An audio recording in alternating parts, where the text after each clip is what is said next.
bab masalah doa ma yang faul mayyita min qaulihi atau ma yang faul mayyita min qauli ghairihi. Bismillahirrahmanirrahim. Ajma'a sepakat sapa al ulama'u pira-pira ulama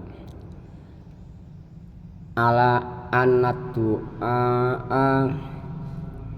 ing atase setuhune donga lil amwati maring pira-pira wong mati iku yang fa'u manfaati apa donga hum ing amwat wayasilu lan tumeka hum ing amwat apa sawabuhu ganjarane donga wahtajulan gawe hujjah sapa ulama bi qaulihi ta'ala kelawan dawuhe Allah Ta'ala, yaitu dalam surat Al-Hasr ayat 10 juz 28. Bismillahirrahmanirrahim. Walladzina ja'u min ba'dihim yaquluna rabbana ighfir lana wa li ikhwanina alladzina sabaquna bil iman wa la taj'al fi qulubina ghillan lil ladzina amanu rabbana innaka ra'ufur rahim.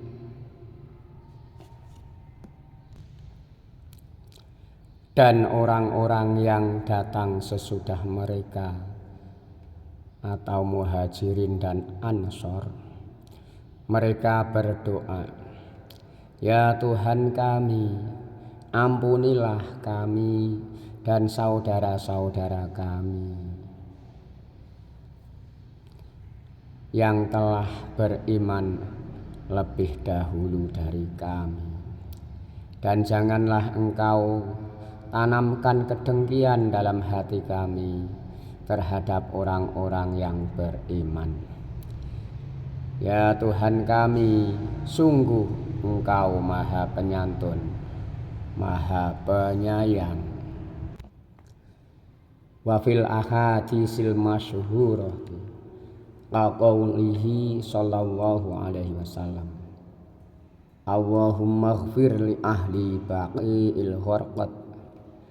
Wa qaulihi sallallahu alaihi wasallam, Allahumma ighfir li hayyina wa mayyitina. Walladzina wong akeh ja'u kang wis padha teka sapa alladzina mim ba'dihim saking sakwise alladzina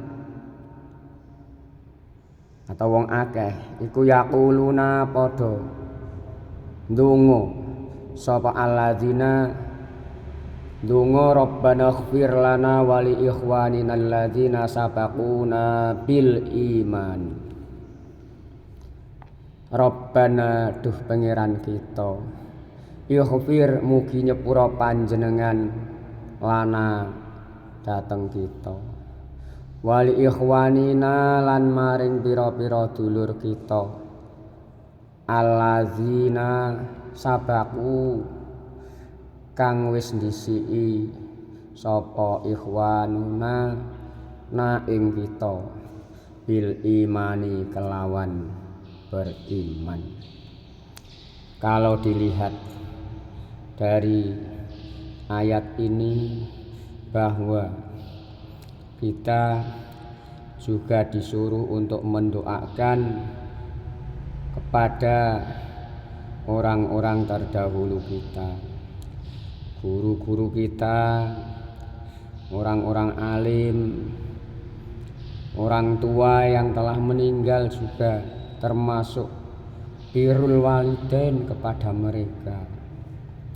Jadi birrul walidain itu bukan hanya waktu hidup di dunia saja. Kalau kedua orang tua atau salah satunya telah tiada, kita birrul walidainnya adalah diantaranya dengan cara mendoakan pada mereka, termasuk Rabbi ighfirli wali walidayya warhamhuma kama rabbayani shaghira. Jadi kita ini punya pedoman. Apa yang kita sampaikan kepada mereka-mereka yang telah wafat atau telah meninggal bisa nyampai padanya.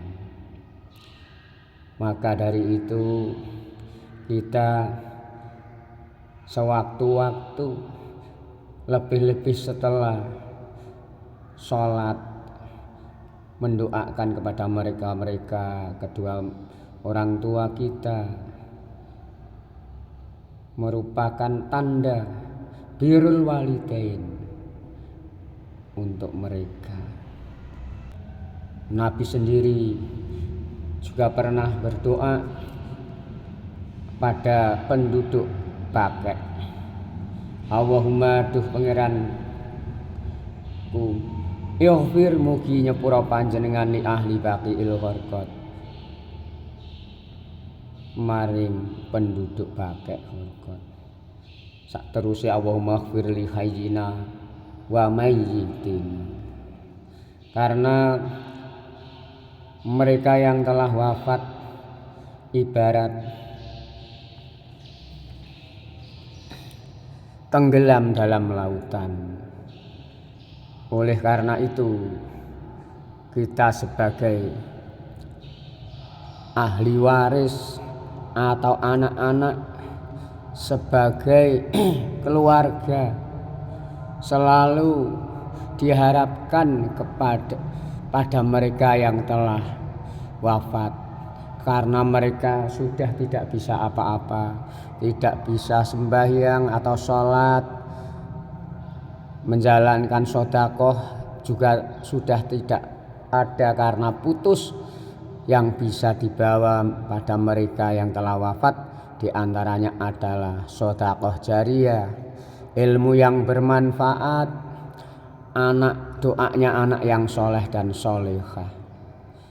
Ya, kalau memang ketiga-tiganya itu mempunyai, termasuk orang-orang yang beruntung, walaupun tidak menyeluruh masih mempunyai aset yang bisa mengalir pahalanya sepanjang masa, sepanjang anak-anak itu mau mendoakan, sepanjang benda yang dijariahkan waktu di dunia masih digunakan pada orang lain.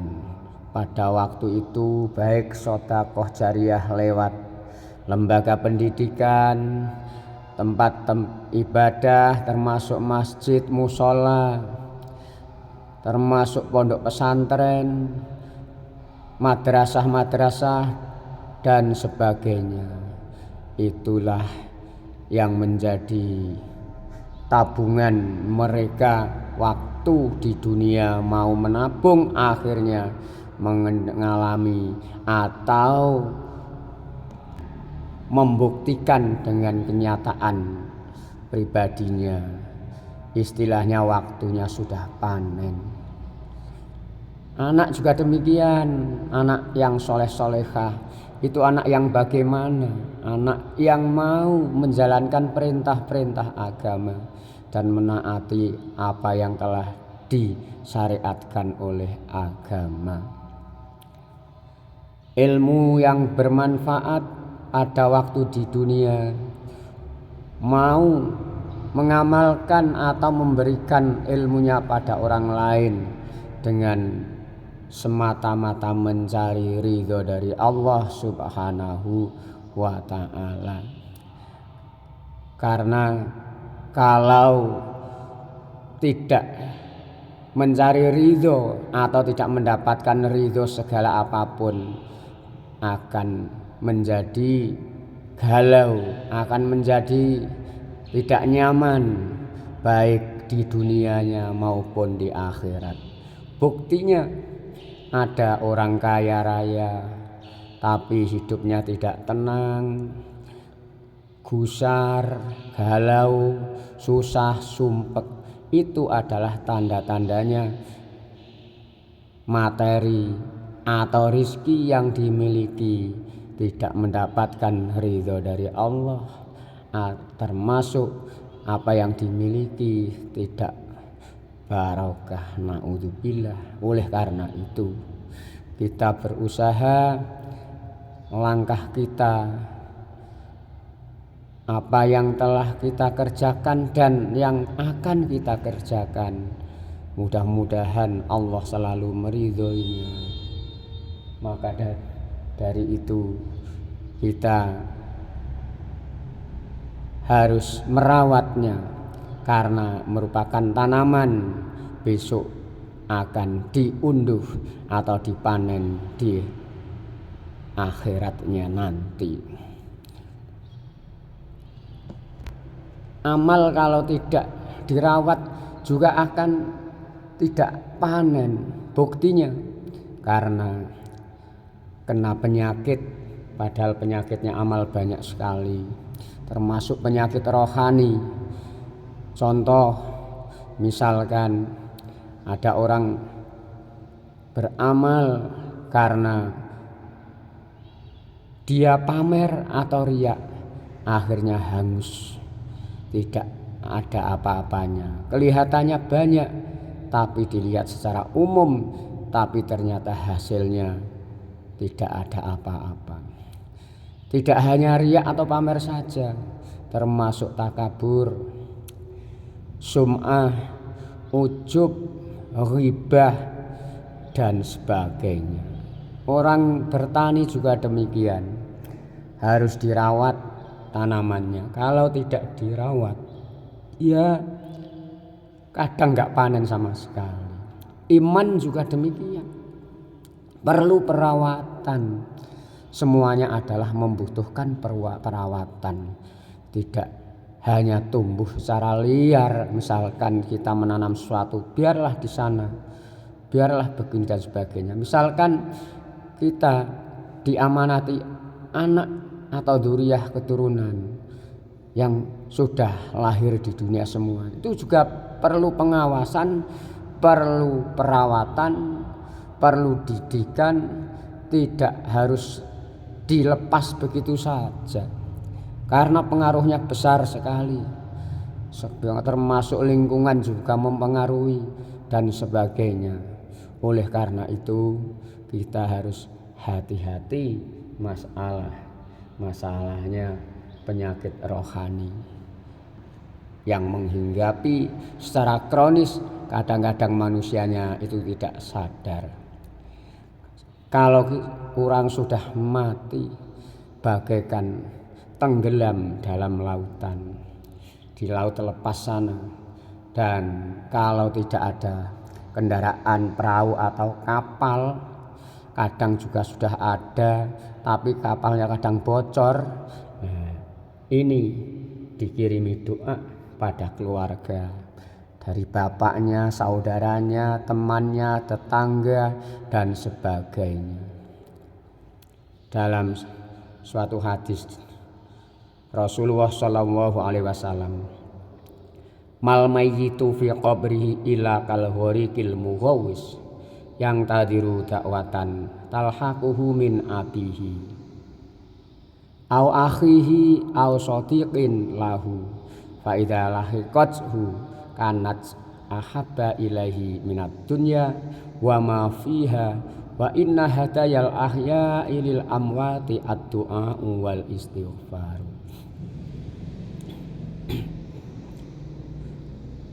Mayit atau orang yang telah meninggal di kuburnya itu bagaikan orang yang tenggelam dan minta maaf, minta pertolongan, menunggu doa-doanya pada keluarga, dari ayah misalkan, saudara, teman, tetangga, Bila mana doanya ini sampai pada mereka, bangga, gembira ria dibandingkan dunia seisinya. Padahal itu hanya sekedar doa, apalagi dikirimi bacaan-bacaan Al-Quran, padahal surat Al-Ikhlas dibaca 3 kali, bagaikan seperti halnya orang mengkhatamkan 30 juz. Surat Yasin dibaca 1 kali, bagaikan mengkhatamkan Al-Quran 30 juz, seperti 10 kali lipat. Artinya seperti halnya khatam 10 kali. Itu kalau surat Yasin. Kalau surat Ikhlas tadi 3 kali, seperti halnya khatam Al-Quran 30 juz. Ya, sewenangnya gembira ria orang yang dikirimi seperti itu. Tadi dalam hadisnya kalau diartikan satu persatu, mal mayitu ora ana utawi mayit fi qabrihi ing dalem kuburane mayit iku ila kal ghoriki, kecuali kaya wong kang kerem, al muhawisi kang jaluk tulung, yang tadiru nunggu atawa ngenti-ngenti sapa mayit dakwatan ing donga, talhaku kang nemoni atau sampai atawa petuk hu ing donga, petuk apa dakwah hu ing donga min abihi, nyatane saking bapake mayit atau saking bapake mayit, au akhihi utawa dulure mayit, au sadikin utawa saking kanca lahu maring mayit, fa idza lahiqat mongko lamun ketemu apa donga ing mayit, kanat mongko ana apa dakwah iku akhabbal luwih den senengi ilahi maring mayit minat dunya tinimbang donya, wa malan barang-barang atau isine donya fiha kang tetep ing dalem donya, wa inna hadayal ahyai lan sak temene hadiah atau pemberian orang hidup lil amwati maring wong mati iku addu'a ndongaake wal istighfaru lan njalukna sepura. Jadi orang yang telah meninggal itu bagaikan di kuburnya bagaikan orang yang tenggelam yang minta pertolongan. Di mereka itu menunggu doanya pada keluarga, handai tolan yang masih hidup di dunia, seperti ayah, saudara, teman, tetangga. Bila mana doa itu nyampe pada yang dikirim, maka lebih senang mayit itu daripada dunia seisinya. Karena pemberian orang yang hidup pada orang yang setelah meninggal itu adalah doa atau mendoakan dan memintakan ampun. Jadi tidak seperti di dunia ini. Kalau di dunia ini minta jenis materi apapun bisa, tapi kalau di akhirat tidak bisa, sudah lain lagi. Semuanya harta ditinggalkan, semua untuk hak waris yang memiliki warisnya. Ya kalau memang yang ditinggal mengerti agama dan sebagainya, bisa mengarahkan yang baik, yang lebih baik dan sebagainya, itulah yang beruntung karena meninggalkan anak yang soleh soleha. Mudah-mudahan anak kita menjadi anak yang soleh soleha, semua langkah-langkahnya diridhoi oleh Allah Subhanahu wa Ta'ala, menjadi generasi penerus, generasi pejuang nusa bangsa agama. Semua mendapatkan ridho dari Allah Subhanahu wa taala. Amin ya rabbal alamin.